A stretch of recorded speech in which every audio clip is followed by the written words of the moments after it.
ilong, and lasting love. Narito.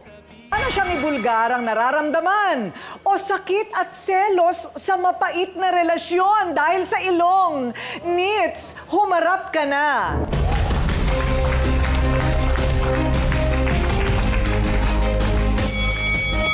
Ayan, Nits, ano ang problema mo? Yung jowa ko po, yung partner ko na sobrang babaero.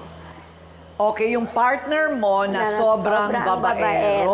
Na babae na nga, babaero pa rin po. Ayun. Walang magawa. Teka muna, pag babae ba, hindi pwedeng maging babaero? Ate Coring, parang hirap kasi babaerong babaero. Di ba babaerong babae? Oo. Babaerong babae. Pwede yun, di ba? Pero pwede naman po. Pwede Opo. yun. Yeah. So, matagal na kayong magjowa nitong Tagal na po. 11 years na po kami. 11 years? 11 years. Nagsasama. Ayun. Okay, so sa 11 years na yon, talagang marami na ba siyang naging babaeng iba? Marami na po. Meron na siya talagang ugali. Opo, ulit-ulit po. Since 2020. Since 2020? Opo. Oh, nahuhuli mo ba naman o suspetsa mo lang yon? Nahuli ko po. Nahuli ko po. Last time nga po. Nahuli ko po. Noong Paano? 2021, mismo nahuli ko siya sa bahay din ng babae.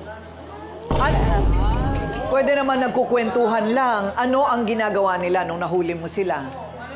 Wala daw, nagkukwentuhan. Hindi po siya umaamin talaga. Sa tuwing nahuhuli ko, hindi talaga siya umaamin.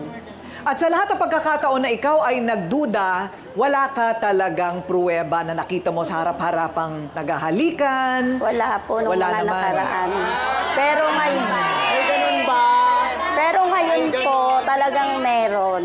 O, umaamin ba? Umaamin? Hindi nga rin po. Hindi rin.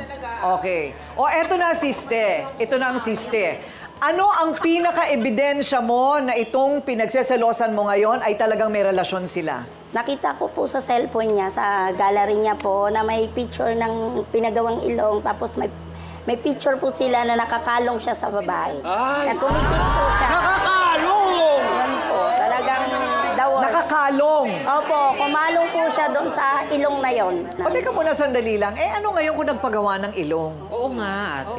Bakit niya po pagagawan ng ilong yon? Kaano-ano niya ba yon? Paano mo naman ako nga po, nalaman? hindi niya mabigyan ng pampariban, pampaganda. Tapos sa babae, Paano mo alam na siya ang gumasto sa ilong ng babae? sabi niya po, inano niya daw, pinahiram niya lang daw yung babae ng pampagawa ng ilong. Naawa siya, yun naman ang kwento niya sa akin. Ayun! Kasi, Okay. Pakita nga natin, Ryle, yung before and after ng ilong. Ano pa tong ilong na pinagsasabi? Ito ba yung babaeng pinagseselosan mo? Okay. Opo, yan po. Okay. Yan. Ito yung dati. Ayan, ito po, di ba? Ito ba yung napagawa na yung ilong, hindi pa? Hindi pa po. Ito yung dati. Ayan po yung dati niyang mukha. Ito Nakita yung ko sa dati. gallery ng aking Feeling ko partner. ano siya, ginawa na yan, tapos namamaga. Namamaga. Oo. Feeling ko gawa siya. Kasi naka-violet eh. Parang may parang anesthesia yung ganon.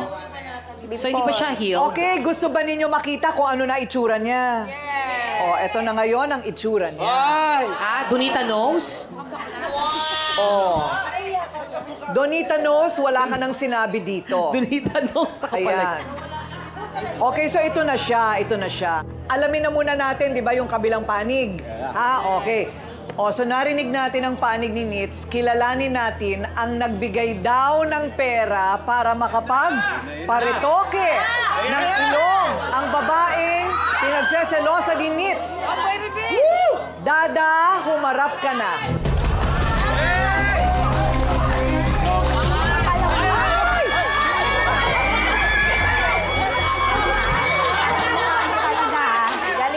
Magaling ka. Tatanggalan ko ng ilong ng babae mo. Hindi naman Patayin yung ka. totoo, Anong lahat, hindi lahat. totoo? Lahat, Oras ka hindi lang talaga totoo. nagpapayan ako sa kapitbahay. Lahat-lahat na lang. Wala Ganun na akong ba? kang iharap doon sa kapitbahay natin. Oh, Lagi mo bakit? kong inaaway. Dapat Lagi mo lang. kong minumura. Dahil Hindi wala- naman totoo. Bakit siya pinahiram mo? Ako, pinapariban mo? Kapala mo!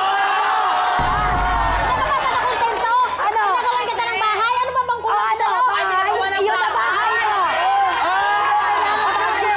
Okay, palamigin muna natin ang nose to nose. Face to face. Okay, kung meron tayong tinatawag na heart to heart talk, dito sa face to face ay meron ding nose to nose. Ayan. Di ba? Grabe ilong ko talaga. Ang dami, no? Okay. So, ito na ngayon. Diretsahang usapan na ito, Dada. Pogi mo, ha? Mabait lang po talaga. Pinag-aagawan ka, ha? Pinag-aagawan si Idol. Friendly lang po ako, ma'am. Ha? Friendly lang po ako talaga. Friendly? Alam mo yan? Alam mo bakit yan parati lahat ang sinasabi? Number 1 palusot, friendly. Oo, number 1, pambansang palusot. Friendly. Ayan, okay. So, totoo ba na may iba kang babae na pinagawa mo pa ang ilong? Wala na po, ma'am. Yan lang po. Magaling ka talaga. Magaling ka magsinungaling. Teka, sino ang nasa puso mo ngayon? Si Nix po. Si Nitz. Kaya masyado lang talaga si Losa. Reband! So, 7,000, pero ang hinala mo, binayaran niya. Pero sabi niya, inutang lang sa kanya. Ano ang totoo? Inutang lang po, ma'am. Kasi Hindi ganito totoo po yan. yan. Si Ann po kasi, minsan, nagkukwento sa akin yung tungkol sa buhay niya. Siyempre, lumambot naman yung loob ko. Siyempre, ano ba yung maitulong ko sa'yo? Sabi niya, magpaparitugi daw siya ng ilong kasi mag-apply daw siya ng trabaho, ma'am. Pero pag nakapag-sahod siya, unti-unti niya naman Sahod, wala kang trabaho. Mag-apply nga siya. Nabola ka Mag-apply pa mo. nga. Hiram, Kasi pinahiram. unti-unti na daw ako Baka bayaran. nabola ka, hindi mo pinahiram. Hindi mo lang kasi naintindihan. May ano ka, may relasyon talaga kayo. Pairamin mo ng ganong kalaki. Hiram, alam mo walang trabaho. Kalokohan. Kalokohan Lagi yan. na daw siya binubuli, Kalokohan. ma'am, sa kanila. Hindi siya makahanap ng Kalokohan trabaho. yan. Kasi nga, bakit daw yung ilong niya, pango, malaki Okay. daw. Ba't hindi yung ilong mo Ako na to! Pinakahan Hindi mo kailangan magpa- gwapo. Di ba? Gwapo ka palang mukha mo. Gwapo ka. Okay, pero sinasabi mong wala kayong relasyon. Wala po, ma'am. Ryle, ang ating mesa ng ebidensya.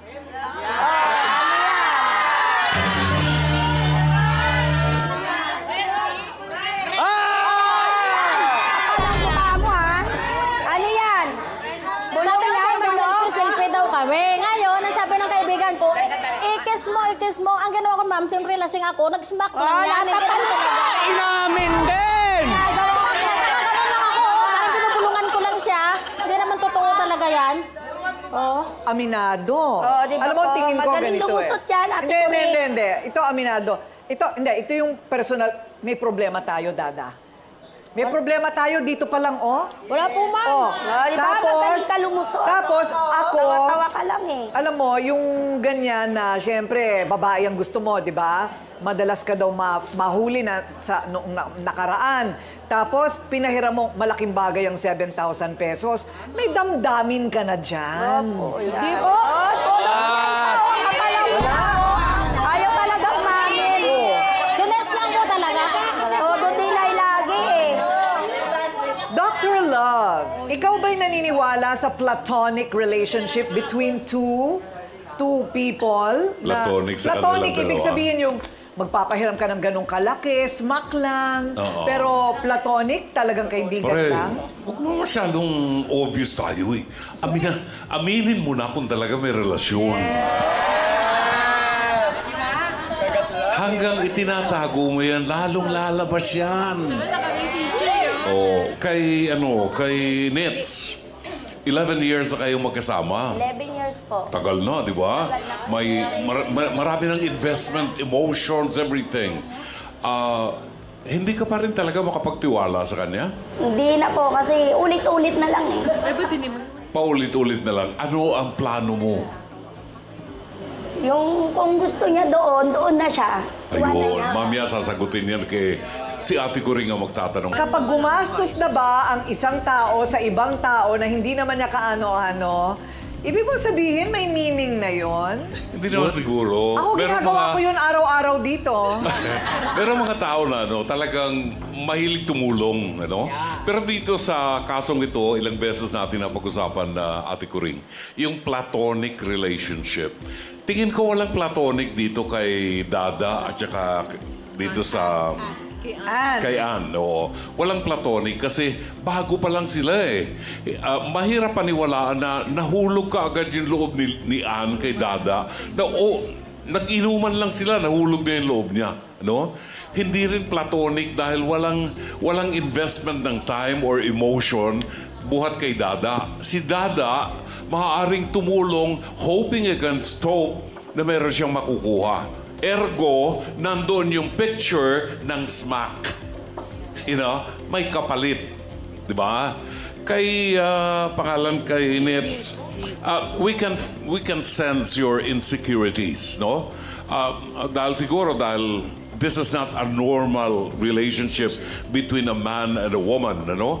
So, nararamdaman natin yung insecurities mo. Siguro malaki na itutulong din ni Dada sa'yo, financially or something. At yung 11 taon na ininvest mong emosyon sa pagsasama ninyo. So, nandun yung insecurities. But one thing I can tell you is this, napakahirap sa isang karelasyon yung walang tiwala sa'yo yung karelasyon mo. Lahat ng kilos mo may kulay, lahat ng kilos mo may pakahulugan. Diyan masisira ang inyong relasyon. You might want to think about it. Salamat.